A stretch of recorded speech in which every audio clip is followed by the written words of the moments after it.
Welcome to The Brain Dump, where we study the psychology of success. Join us as we probe the habits, rituals, and routines of top-performing artists, entrepreneurs, authors, athletes, and more to uncover the timeless principles we can all use to take our lives to the next level. Are you ready to plunge the grunge that's been gunking up your mind's eye? Great, then let's get to it.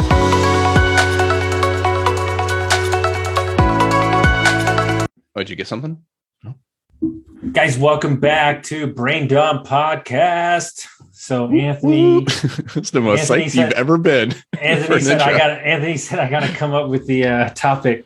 And so here's the deal, okay? We can only pick 4 qualities, okay, that you think. So the podcast is called Psychology of Success. You get to pick 2 and I get to pick 2. These are qualities of entrepreneurs or investors that you think are pillars for them being successful and creating the life that they want to build. So what do you want? Do you want me to go first or you want to go first? Well, you just dropped this on me, so I need a second to think. Let me pontificate. Okay. I will tell you what there's a lot. There's a lot that we could pick. I know. I think the most important one, and it served me very well, is consistency. I think that consistency is the most underrated / the number one. And I mean this wholeheartedly. If I took my 40 clients over the last year or 50 clients, and I asked them when they hired me what they were looking for, I guarantee you I'd go 97%. And the first words out of their mouth is consistency. I think it is the most unexplained, dangerous, how do I obtain it? How do I get it? How do I keep it? That people don't understand. I swear to God, every time we ask a question on an Instagram Live, what are you looking for? Or in the group coaching, what are you looking for? I'm looking for more consistency. I like that. I would agree with it, but I'm also going to disagree with it. Ooh, because I got to keep that. I got to make some, some tension in the episode for people. So I agree. Consistency is what are we calling these? Like pillar traits, success skills, pillars. So consistency, to me, the problem with it is that it's actually a result of something else.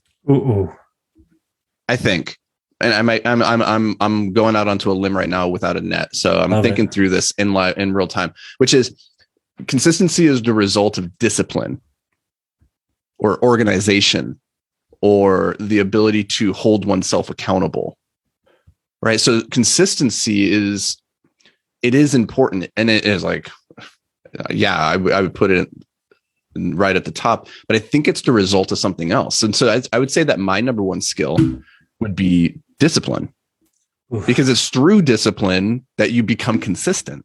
Like if you can discipline yourself and you can hold yourself accountable to showing up when you say you will, to doing the hard part, to doing the work, and then you will be consistent. Consistency is a byproduct of the discipline, is what you're saying. Yeah, it's kind of like how I'm thinking about it, right? Like consistency doesn't just appear. It's a result of something else. It's a result of some kind of behavior or trait or personality that. So okay. Then on that factor, then what do you think is so difficult for people to create discipline in their life? A couple of weeks ago, I texted like 20 of the people in my life that I think like are crushing it the most, and I asked them like, "What's your number one lesson learned from 2021?" Right, and you were on that list, right? Mm-hmm. And somebody came back actually with one that I was like, man, that's really good. I hadn't even thought about that. It was, he said, to lead others, you have to first be able to lead yourself. And I was like, man, that's good. That's so good. And it's true. And I think that's the problem with discipline is like, we don't want to lead ourselves. Like a lot of times we're drawn to entrepreneurship or businesses because we reject authority or we don't want people telling us what to do, even ourselves. We don't want that. That's so funny that you say that. Look, and I'll use an example. The workout this morning, my new workout program, I am yelling at myself during that workout inside my head the whole time, like, I hate this. Like, and even though I'm doing 75 hard like every day, and I don't even see it as a thing that's hard to me, this is a new level of discipline for me.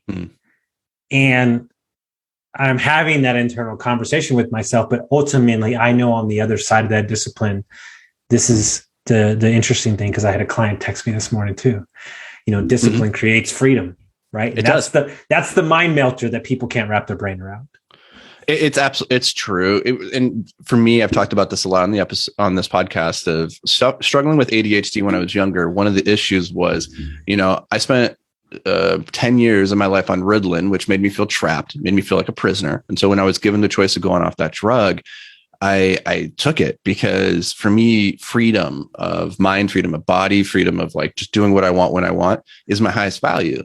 But the problem was, like, coming off that drug, I now had my freedom, but I also had like the tyranny of infinite potentiality, which is like when you can do anything and you have a million options before you, it's very hard to choose a path with discipline and follow it long enough to get the out of results my that you brain. want. Get out of my businesses in my brain right now. It's true. And it's like, I didn't start disciplining myself and like really developing that muscle until probably my late 20s, early 30s, to say like, okay, it's in the structure, it's in the discipline that I actually am free and I can do the most good for the world.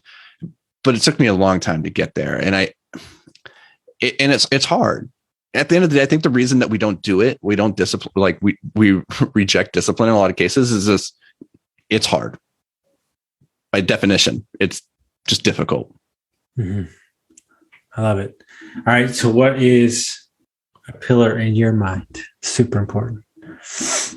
Well, I went with discipline. So now you got to give me another one. So you got to give me number 2. I got it. Resilience. You ready? Oh, resilience. That's a good one. Yeah, that's a good one. It's everything. Grit.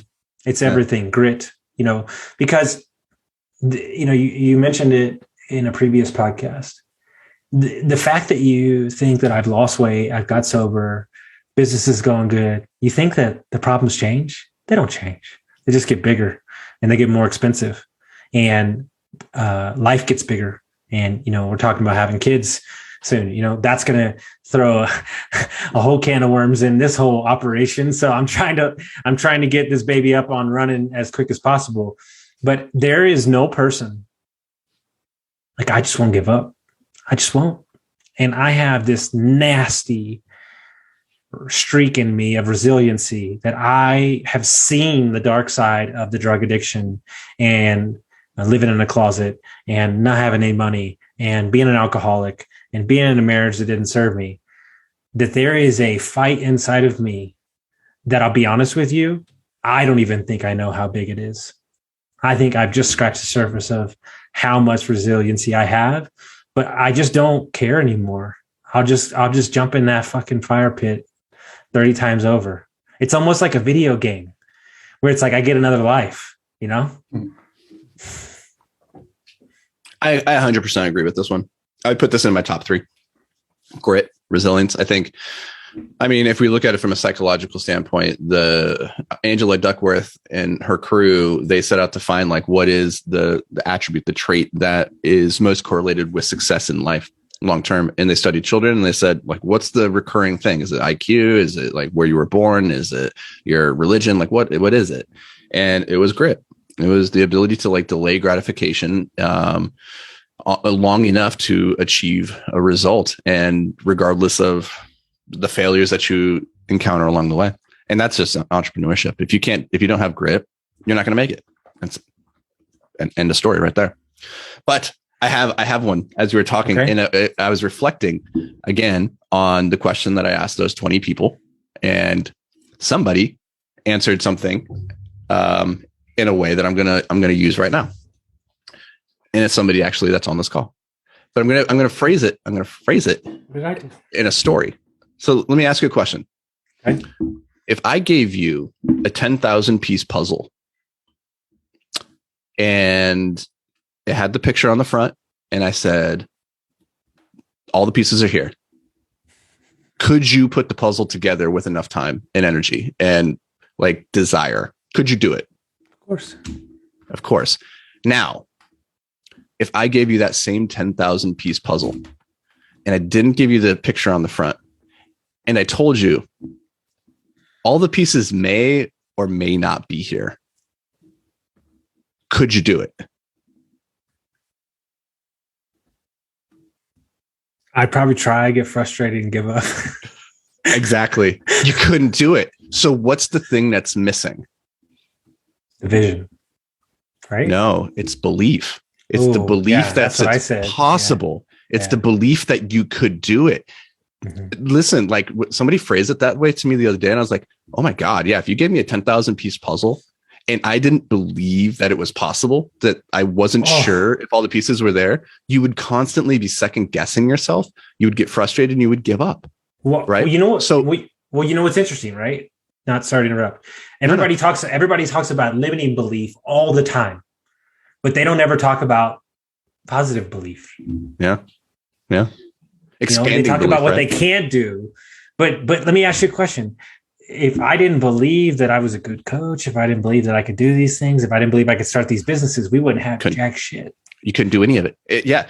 And the thing is, like, when you think about it in terms of that puzzle, and you're like, yeah, belief is the prerequisite to even get started, to even have a hope of getting that thing done. It's the same with business. It's the same with whatever it is in your life that you're trying to do. If you don't believe that it's possible from the outset, you will get frustrated, you will get demoralized, and you will eventually give up. Damn. Now,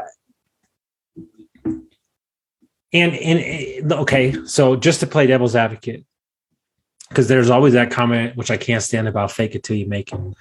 So you're not describing like pure insanity, like, well, we're just going to make up shit. You're just saying, just downright, am I capable of executing on this thing that I'm setting out in front of me? Because without the belief, why even write the goals?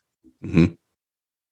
Yeah, it's not fake it till you make it. It's not deluding yourself. It's looking at it objectively and saying, can this be done?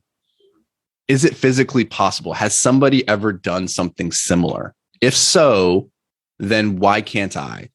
Is this breaking some fundamental law of physics? No. Okay, it's possible. So why can't I? This is why you get in. This is why you get in rooms you shouldn't get into. Exactly. Because every time I'm in that room, I go, okay.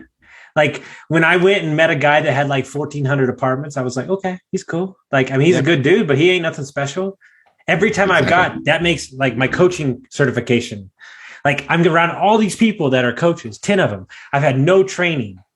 And I'm the guy that everybody's pointing to. And I'm going, but wait, I thought you were those guys. And they're like, no, you're the one that's got it. And I'm like, oh, damn. So like, yeah, the coaching certification was great. And I learned a lot. But actually, and I even told the guy that was running it, what I learned from it is I'm a damn good coach. And that just added on to my belief even harder. Right. And I think this is getting into rooms and seeing what's possible is prerequisite, I think, to being successful and like really expanding your belief. Because like, let's think about like Elon Musk is not doing anything that any one of us could not also do. Right. But I think a lot of people would look at that and be like, I can't do that. But it's like, well, it's possible because somebody is doing it. So then the question is like, what is fundamentally different about him and your situation that's keeping you from being able to do similar things? And then just work backwards and say, okay, well, you got to have these skill sets at minimum, right? Like you could say like, you have to have some lucky ass breaks in life, right? Okay. Can't do anything about that, but I can work on the skills. I can work on the habits, the traits that Elon has. And until I have those same traits to the same nth degree that he does, there's no sense in worrying about all the other things that have to happen to get lucky, right? Like first work on the things that you can. This is the 4-minute mile. This is the 4-minute mile. This is a story about the 4-minute mile. Mm-hmm. Once the person showed that it could be they broke it like 100 million times, 100,000 times after that. Like it's until somebody passed. Do you know what Roger Bannister said right after, like his first words after breaking the 4-minute mile? He said this phrase in French, and I don't know it in French, but it translates to the floodgates are open. I love it. And it was true. He already knew. He knew. Within a couple of weeks, multiple other people had broken it. And now it's just like high schoolers do it casually. It's not a big deal. Right. Like, I love it. So it's just that I think at the end of the day, I think what did we come up with? We came up with consistency. I think we still have one more, don't resilience. we? No, you said you four. You said discipline and belief. Discipline, belief. Okay, we're going to change it to the 5 because I want to add one more. You got another one. Okay. And this one is the foundation that I believe that 1% per day stands on, and growth. Okay. And it's self-awareness. Mm-hmm. I think self-awareness, when you do enough personal work and Holmesy was talking about this, when you give in to the way that somebody feels about you, you're giving that thing power. And what he's saying is saying, okay, I didn't do great today, but I learned, and I have a deficiency in a hole here in my knowledge or in my business acumen or my investing or in my health. I'm self-aware enough to know that I need to work on it. And I think that's how you get better every day. And I think it's the only way. Being blind to the fact that you think you're perfect, or you don't have a deficiency there, or you can't have extreme ownership towards what you are, is only going to put you in a bad spot. It's self-awareness is the superpower, right? And we talked about, I can't remember if this was on a previous episode or just earlier in this episode, because we've covered a lot of ground. Mm-hmm. When you're building a business, I think it was on an earlier one where a different podcast where we're talking about mentors. You don't know what you don't know, right? And you have to hold yourself accountable. You have to be able to lead yourself, and you have to be able to do the things that nobody is going to come and tell you to do. And that starts with self-awareness. Really, at the end of the day, is being able to audit and say okay, where am I deficient? What am I not doing? What needs to get done? And the self-awareness then leads, it goes hand in hand, I think, with belief, because you can delude yourself, again, going back to belief and saying Elon's doing this thing, therefore I can. Well, that might delude yourself. You need to be self-aware and say what is separating him from you, his skill sets and his habits, his traits. What can you do to develop that? Right. That's self-awareness at the end of the day. Because nobody's going to come and save you. That's the takeaway in business and life is nobody's coming to save you. Nobody's coming to tell you how to do it right. So you have to have the self-awareness to audit yourself. What they are coming to do wrong? Yeah, what they are coming to do is to buy your business. Yeah. So, guys, just take that last 15, whatever minute it is. And I guarantee you, if you put 100% focus on those traits, I promise you, whatever business you're in, whatever sector you're in, whatever you're trying to create in your life, that you will be highly successful, because that is the foundation that everything else stands on. So, really proud. I'm just going to call it out. I'm really proud about those last 15 minutes. I'm not going to lie to you. Just straight up, I'm calling it. I'm calling my shot. Super proud of that podcast. So rewind it, listen to it a couple of times, and send it to somebody that gets some value. We'll see you next time.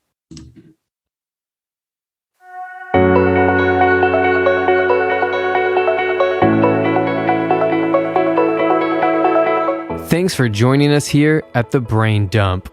Now, before you go, it's important to solidify what you've learned here today by taking action. If all you do is listen, then you're only going to retain a small amount of the information you consumed here today. So take a quick moment to really lock in any key insights, tidbits, or pieces of wisdom that you want to carry with you into the future. You can do this by heading over to iTunes and leaving a review with your top 3 takeaways from this episode. If you've already left a review, first, thank you so much. Second, it's time to start a brain dump journal. It doesn't have to be fancy, just a slip of paper will do, where you can record a couple quick thoughts from each episode. Science shows this is one of the best ways to ensure long-term retention of new information. And finally, if you've got a brother, a sister, a coworker, or a best friend that you think would benefit from this episode, do them and us a favor and share with them this episode. Your support, as always, means the world to us.